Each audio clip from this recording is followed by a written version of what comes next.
Je répète, qui est le génie qui a fait ça? Quelqu'un a décidé d'ajouter les 7 nains du conte de fées Blanche-Neige à la fresque de Lamine Yamal, faisant ainsi allusion à la présence de personnes de petite taille à la fête d'anniversaire du footballeur. Pfiou, pfiou. La fresque de Lamine Yamal a été dégradée. Moi, je vois pas de dégradation. Moi, je vois une amélioration.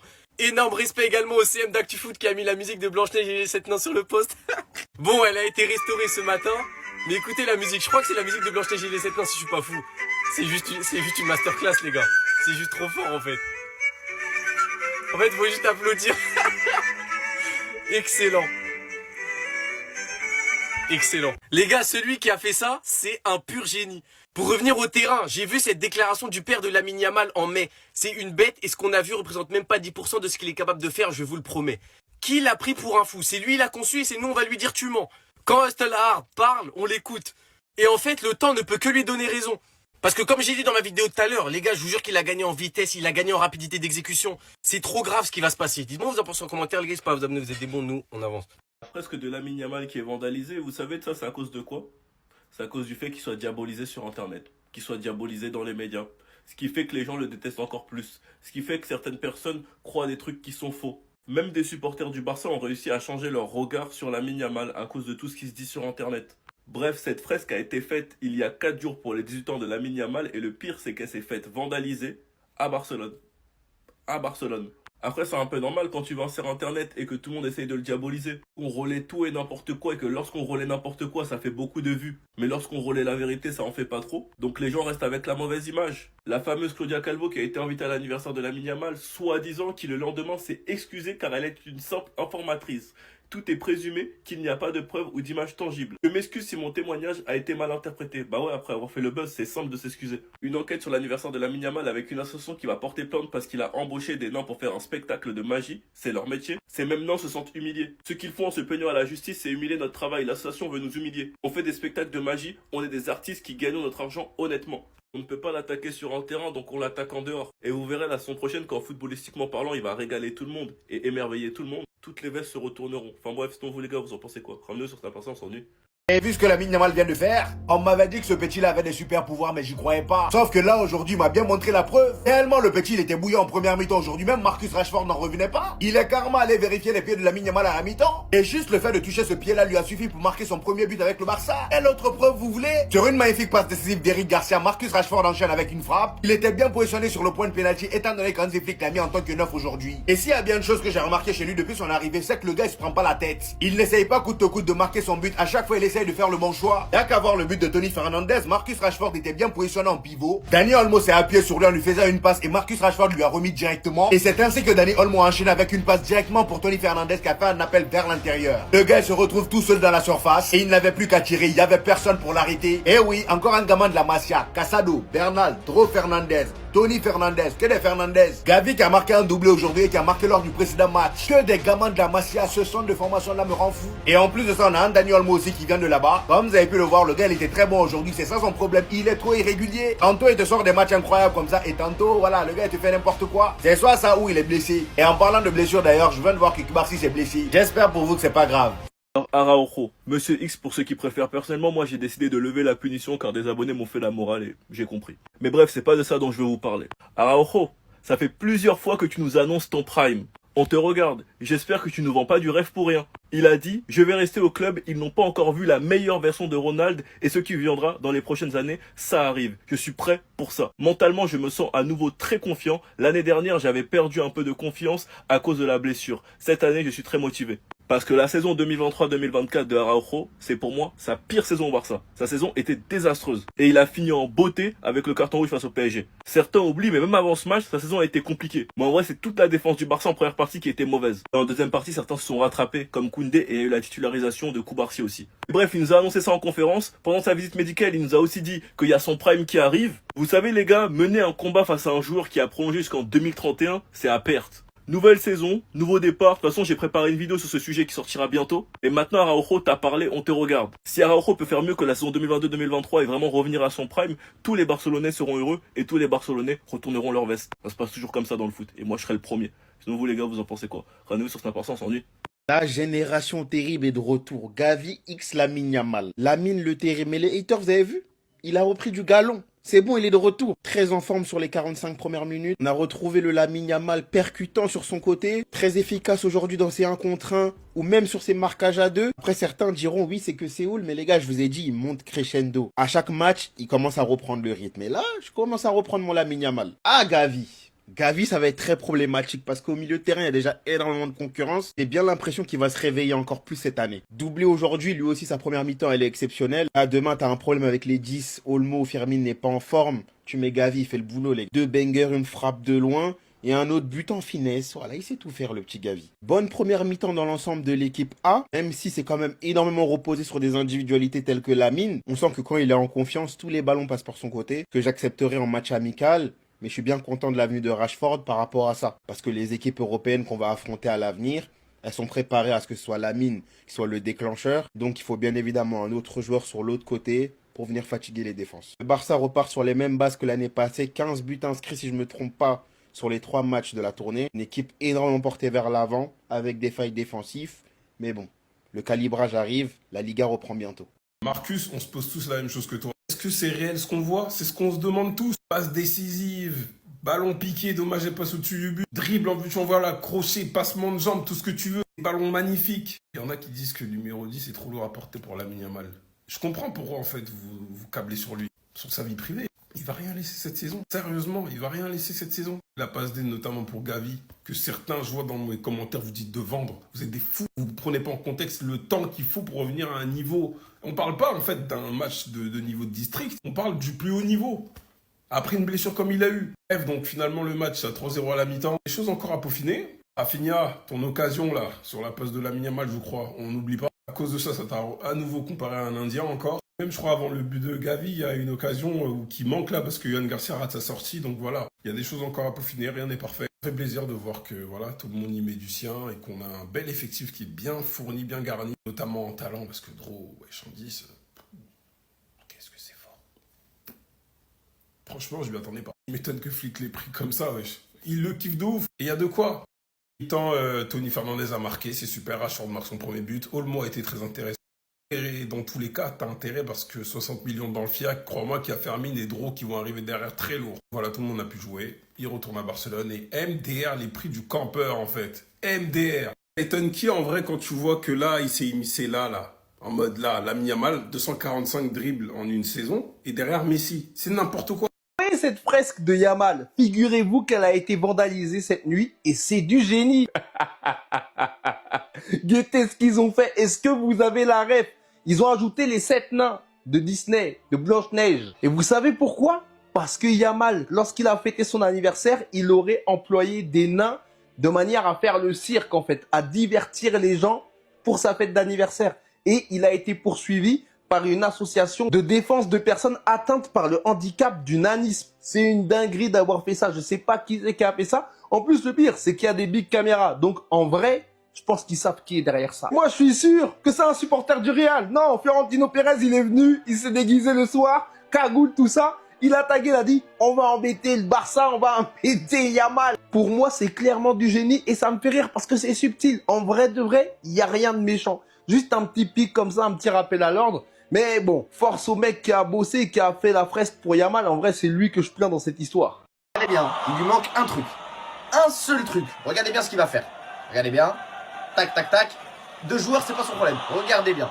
Un seul truc. Quand je vois cette vidéo de Lamine Yamal et cette stat qui nous dit que Lamine Yamal, sur les 62 matchs qu'il a disputés l'année dernière, il y en a 38 où il a éliminé au moins 6 adversaires. Et est-ce que vous vous rendez compte de cette stat? Sérieusement, 38 matchs où il a passé plus de 6 dribbles. C'est plus de la moitié tout simplement. Je me dis que la seule chose qui lui manque pour être incontestablement le meilleur joueur du monde, c'est juste la finition.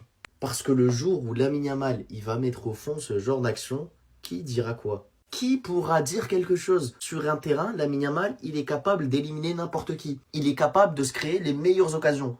Aussi bien pour lui que pour ses coéquipiers. Parce que cette capacité de dribble, elle peut aussi déboucher sur des passes décisives. On l'a vu avec le but de Gavi aujourd'hui, où Lamine Yamal avait éliminé 2-3 joueurs. Ce mec, il a une facilité à éliminer son vis-à-vis. Ça fait tellement longtemps qu'on n'a pas vu ça. Depuis Neymar, depuis Messi.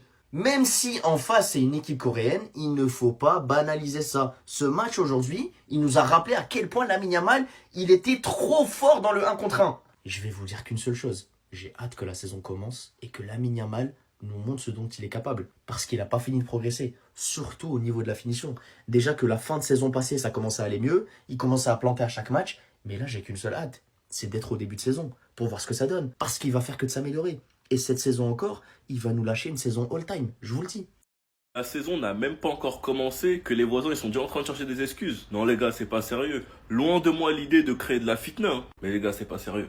Real Madrid TV, lors de la première diffusion de la saison 2025-2026, hier. La Liga est truquée. Nous ne battons pas seulement contre nos rivaux, nous luttons contre un système. Alors que d'autres équipes ont déjà disputé 2 ou 3 matchs amicaux, nous commençons seulement l'entraînement. Seulement 2 semaines de préparation. C'est un crime contre la santé des joueurs. Madrid va subir de nombreuses blessures. Il y a le PSG qui, eux, ont la Supercoupe d'Europe à jouer le 13 août. La Liga qui reprend le 15. La Liga qui reprend le 15. L'APL qui reprend le 15. La Bundes le 22. La Serie A le 23. Les tirages de Champions le 28. Et la Champions League qui commence le 16. Bref. Et déjà que Madrid joue sa première journée en dernier le 19, ils voulaient que la Liga fasse quoi? Décale tout leur programme pour eux? Sachant que les gars, quand c'est dans la Coupe du Monde des clubs, quand des joueurs comme Jules Koundé ont dit qu'ils étaient en train de tuer le football et qu'ils pensent à ses collègues qui vont la jouer. Puis Rafinha a dit personne n'a demandé aux joueurs s'ils étaient d'accord avec les dates. Un grand nombre de supporters ont été les premiers à expliquer que les Barcelonais sont des rageux parce qu'ils la jouent pas. Là maintenant la saison n'a même pas commencé que ça trouve déjà des excuses. Leur temps de préparation ce n'est pas normal, mais moi personnellement je vous dis depuis le départ la Coupe du Monde des clubs c'était une erreur. Et que certains clubs allaient être désavantagés, comme le Bayern qui a déjà perdu Moussiala. Enfin bref, sinon vous les gars vous en pensez quoi? Rendez-vous sur Snap Ensemble, on s'ennuie. Mais est-ce que vous pouvez me dire pourquoi le retour des joueurs de Madrid là? Personne n'en parle. Moi je vais en parler. C'est trop triste. Ils sont bien faits, une saison blanche encore. Mais vraiment, je suis malade même. Je suis malade rien que de les voir. Fede Valverde qui vient faire signer des autographes. Quand les joueurs du Barça ont repris l'entraînement là, tout le monde parlait parce que tellement on adore nous voir. Mais les Madrilènes, il n'y a pas de souci. J'ai fait la vidéo pour vous montrer. Vos joueurs sont arrivés. Voilà, je sais même pas. Hein? Oh, c'est triste, hein? Non, c'est vraiment très triste. Il est venu signer des autographes. Tout ça vous fait saison blanche en gros. Oh. Bon, si c'est lui qui devait gagner le ballon d'or là. Non, ça c'est Gonzalo Garcia, le remplaçant de Kicks. Ah, vraiment. Ils ont repris l'entraînement, je l'ai vu. Aucun fan du Madrid là fait les vidéos sur ça. Mais quand c'est le Barça là, petit truc de Lamine Yamal, tout le monde est dehors. Petit match amical de Lamine Yamal, tout le monde est dehors. Donc vous voyez que le Barça là, non, il faut venir du bon côté, venez du bon côté. Hein? Sinon, c'est la saison blanche qui vous attend. Si vous voulez pas, restez. Ça commence. Mais wesh, c'est maintenant en fait là. Les vacances terminent, le foot reprend officiellement dans une semaine. Il s'est passé beaucoup de choses et on va voir quelle équipe est la mieux armée pour chaque catégorie. Tout droit dans une semaine, le 13 août. La finale de la Super Cup qui opposera champion d'Europa League, champion de la Champions League.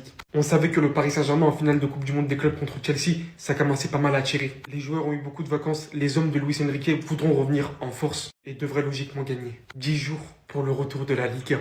Où objectivement parlant, il est impossible de ne pas voir le Paris Saint-Germain enchaîné. Mais jusqu'à où Marseille ne va rien prendre avec tout leur mercato, alors qu'on vient d'apprendre en plus de cela que Zegrova est sur le point de rejoindre l'OM, ayant comme seul obstacle pour l'instant un passeport européen qu'il lui faut. Avec Zegrova, Greenwood, l'Olympique de Marseille peut faire très très fort. On est chez moi, la Liga c'est dans 10 jours. Revenons avec un nouvel entraîneur, un grand mercato, un nouveau système des jeux, un renouveau total. Et au vu de l'impression laissée en Coupe du Monde des clubs pour le peu de temps qu'il a eu, il est dur d'imaginer le Real Madrid échouer 2 saisons consécutives. Mais j'espère qu'on est sur la même longueur d'onde, parce que quand je vois ça, ça me fait peur. Real Madrid TV qui balance. Barcelone a eu le plus de jours pour préparer la nouvelle saison, suivi de l'Atlético Madrid, et ensuite il y a le Real Madrid uniquement avec 15 jours. La distance peut être très élevée, mais au point où on en est, avec les joueurs qu'on a, les excuses ne sont plus valides. Parce que le Barça, ils viennent pour obtenir leur 2e titre d'affilée. Et on a déjà vu en pré-saison ce que ça vaut. Ils enchaînent encore et encore. Une équipe littéralement en place, avec des améliorations, des renforts. Le meilleur championnat actuellement, et que dire, la première ligue de retour dans 10 jours. City qui est allé prendre Cherki, Liverpool qui est allé prendre Wirtz. Et ça parle encore de Isaac. Chelsea, nouveau gagnant de la Coupe du Monde des clubs, qui ne cesse de leur côté aussi de se renforcer. Arsenal qui sont allés prendre Gyökeres. Préparez-vous à peut-être avoir le meilleur championnat de l'histoire de Première Ligue. Je ne vais pas tourner autour du pot. Le Bayern remportera la Bundesliga, qui commencera le 22 août. Faut pas rêver, il n'y a pas toujours des Bayer Leverkusen pour faire des exploits. Le lendemain de la Bundesliga, la Serie A. Et je vois bien Naples enchaîner, faire le doublé. J'ai l'impression qu'il y a quelque chose de cassé chez l'Inter. Je les vois pas du tout cette saison. Au contraire, par contre, je mettrais bien une petite pièce sur l'AC Milan. Et enfin, pour finir, la coupe aux grandes oreilles, sachant que le tirage au sort aura lieu le 28 août. Et comme gagnant, je mets le Real Madrid. Et si vous n'êtes pas content, c'est pareil. Voilà, je suis pas objectif. Non, c'est faux. Donc, Real Madrid. Le Real Madrid a offert une prime exceptionnelle à chaque joueur pour leur récompense de leur performance la saison passée. Jusqu'à 850 000 selon le joueur. Quelle performance! C'est ça j'ai envie de comprendre. Quelle performance la saison... Performance de rien prendre. Performance de rien prendre. Performance de humiliation. Classico, Ligue des Champions, Coupe du Monde des clubs. C'est performance de ça que vous prenez l'argent. Donc voilà, ben c'est bien. La saison qui arrive là, on va vous faire pire encore. On va vous faire pire. Mais dans tous les cas, vous allez gagner l'argent. C'est bon ou pas? En fait, nous, on est gentils. Ah, en fait, Barça, nous, on est trop bon. Barça, on est trop bon. On vous aide à mieux gagner vos vies. Quand on vous humilie, quand on vous fait du mal, c'est pour vous gagner mieux vos vies. Quand vous avez récompense d'être nul, on va vous faire un truc de ouf la saison prochaine. On va vous faire vivre ça. Vous allez gagner de l'argent. Vous allez trop gagner, mais on va vous faire du mal. Attention, voilà, Pérez, c'est ça un président vaurien. Ça, c'est les présidents mafieux. C'est les présidents mafieux. Si t'es nul, ils te donnent l'argent quand même. Donc nous, on va vous faire du mal. Comme ça, vous allez gagner mieux. C'est bon, non? Comme ça, il n'y a pas de palabre entre vous et nous. On va vous faire du mal, vous inquiétez pas, vous allez bien gagner votre vie. C'est moi où le Real Madrid est devenu vraiment gênant, les gars. Non, vraiment, je vous dis la vérité, les frères. Pour moi, là, le Real Madrid, là, depuis 1 an, 2 ans, waouh, vous êtes gênant de fou. Vous êtes gênant de fou. Jusqu'à carrément, ça va marquer sur le nouveau maillot. 90 minutes au Bernabéu, c'est très long. Vous avez pas honte. Vous avez vraiment honte de rien, en fait. À la limite, tu l'aurais fait l'année d'avant. Quand tu venais de gagner une Ligue des Champions. Vas-y, je peux le comprendre, il n'y a pas de problème. Mais tu le fais cette année, où tu as fait l'une des saisons les plus ridicules à domicile, les gars. Où le Real Madrid a fait des matchs horribles à domicile. Tu te fais taper 4-0 dans le dernier Classico au Bernabéu et tu nous mets 90 minutes à Bernabéu. C'est très long. Mais je peux te dire, c'est passé très vite pour nous, les 90 minutes. Pareil pour Arsenal, les gars. Dites-vous carrément, ils se sont ridiculisés eux-mêmes. Avant le match retour contre Arsenal, les mecs, ils t'ont dit, ouais, 90 minutes au Bernabéu, tout ça, voilà, ouais. Au final, on s'est dit, peut-être que tout ça pour au final se faire encore taper par Arsenal. Et là, ils ont encore le culot de ressortir cette phrase de ce mec carrément sur le maillot. Non, vraiment. Non, je vous dis, vraiment, vous êtes devenus très gênants, les gars. Le monde du football va trembler. Lamine Yamal prépare un plan spécifique pour choquer le monde du football toutes ces années à suivre. En plus de son talent exceptionnel, il va devenir ce travailleur acharné qui va lui faire devenir le joueur qu'il est destiné à être. Lamine Yamal est en train de suivre un plan spécifique pour travailler son mauvais pied droit. Lors de cette pré-saison, il est décidé à perfectionner son jeu et à beaucoup travailler aux entraînements sur ses points faibles, notamment sur sa finition. Il est suivi de près par Tonton Flick et son staff qui est avec le joueur estime qu'il est important de travailler chaque jour pour continuer son ascension inarrêtable. Les gars, pour tous ceux qui disent que Lamine Yamal n'est pas un bosseur et qu'il a forcément du talent et qu'il ne bosse pas à côté, les gars, la preuve en est. Il va préparer son plan pour devenir une terreur. On a beaucoup d'exemples, le talent c'est quelque chose d'exceptionnel dans le football, mais les gars, le travail aussi, c'est l'une des choses les plus importantes qui est dans le football. Et si Lamine Yamal combine son talent à un travail acharné quotidien, franchement les gars, on n'est pas prêt pour ce qui arrive. Et comme cité sur ce tweet, son ascension sera inarrêtable. Lamine m'a fait kiffer cette pré-saison, on a déjà vu que la vitesse d'exécution de ses gestes a encore évolué. Les gars, il a encore plein d'aspects où il peut progresser alors qu'il a que 18 ans, je sais pas si vous vous rendez compte. Les gars, dites-moi ce que vous en pensez dans les commentaires. Est-ce que vous êtes encore plus hypé par Lamine Yamal? Et pour vous, est-ce qu'il va être encore meilleur que la saison dernière? Dites-le moi en commentaire et abonnez-vous, ça arrive lourd.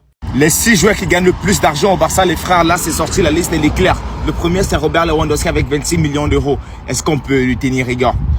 Oui et non, parce que les gars, rappelez-vous quand même, il sortait du Bayern.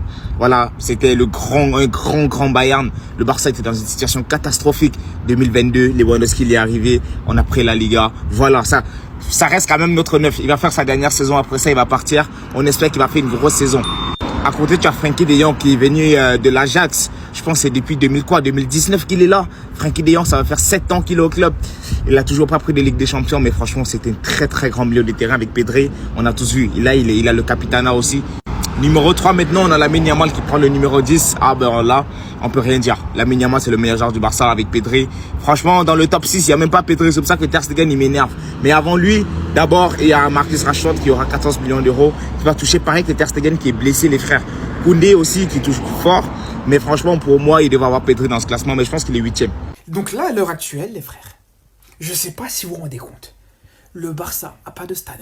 Là, les gars, on est des SDF de stade. On est des SSF sans stade fixe.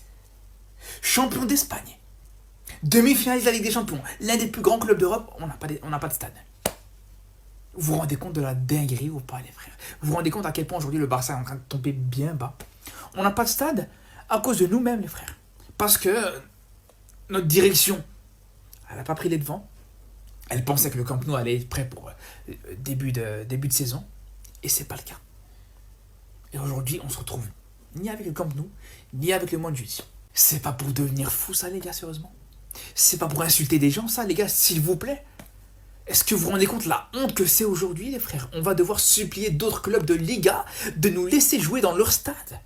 On va devoir peut-être espérer que Valence, que Girona, que l'Espagnol Barcelone nous laissent jouer dans leur stade, vraiment. Vous vous rendez compte ou pas? On va demander de se faire héberger dans d'autres clubs. Non mais c'est incroyable, les gars. Vraiment, les gars. Heureusement que sportivement, le Barça, ça se passe bien. Tout se passe bien du côté du Barça. Parce que sinon, le reste, c'est une catastrophe. Ter Stegen, c'est quoi toi? C'est quoi ton problème avec nous? Ter Stegen refuse que le Barça envoie son rapport médical à la Liga. Le club ouvre une procédure disciplinaire contre son joueur. D'abord, j'ai dit, bon, c'est peut-être méchant. Mais regardez, il fait quoi, lui?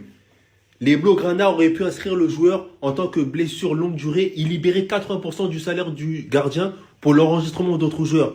Ça veut dire que toi, là, à cause de tes conneries, là, tu bloques l'enregistrement des Rashford et tout. C'est ça que tu fais? Toi, t'es plus notre capitaine. Ça, c'est pas un comportement de capitaine. Si on veut plus de toi, pourquoi tu veux forcer on te garde? On veut plus. On a le droit de plus vouloir. Il y a d'autres joueurs plus jeunes. Toi aussi, il faut savoir laisser sa place. Mais toi, t'es là, tu veux gâter notre argent, tu veux gâter qu'on peut pas enregistrer. C'est quoi ton problème avec nous? Moi, je Ter Stegen. Jusqu'à là, on avait respect parce que t'es le capitaine. Mais là, c'est pas une histoire de capitaine. Là, c'est une histoire que t'es contre nous. Wesh. Tu sais très bien qu'on galère, on n'a pas d'argent. On galère tous les ans à enregistrer les joueurs. 80% de ton salaire aurait pu enregistrer d'autres joueurs. Ter Stegen, toi, t'es devenu bizarre. Hein.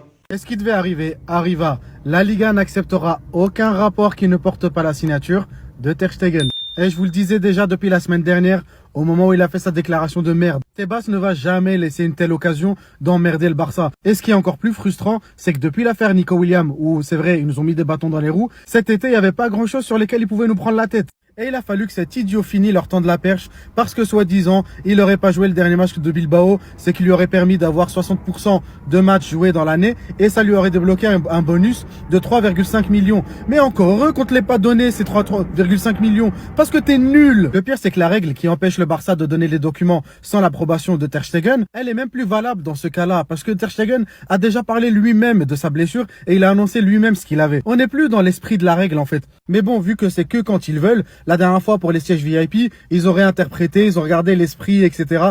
Ils ont vu que les loges, elles n'étaient pas construites, donc logiquement, elles font pas partie du patrimoine, donc impossible de les vendre. Là, Ter Stegen, il parle lui-même de sa blessure, mais bon, faut quand même son approbation pour donner les documents à la Liga, ce qui est totalement incohérent. Quand c'est pour faire tomber le Barça, ils réinterprètent les règles. Par contre, quand ça arrange le Barça, ah non, là, faut les appliquer telles qu'elles sont. Là, le Barça parle de tentatives de sabotage des plans sportifs et financiers, mais même ça va pas marcher parce que ce gros vicelard, au moment d'aller à Bordeaux pour faire son opération, il s'est arrêté, il a parlé aux journalistes et il leur a dit « Ah, moi je m'entends très bien avec la direction, j'ai aucun problème avec eux. » Donc là, le Barça ne peut pas dire qu'il tente de saboter, etc. parce que lui, il a nettoyé derrière lui. On se demande pourquoi il est divorcé, lui, tiens.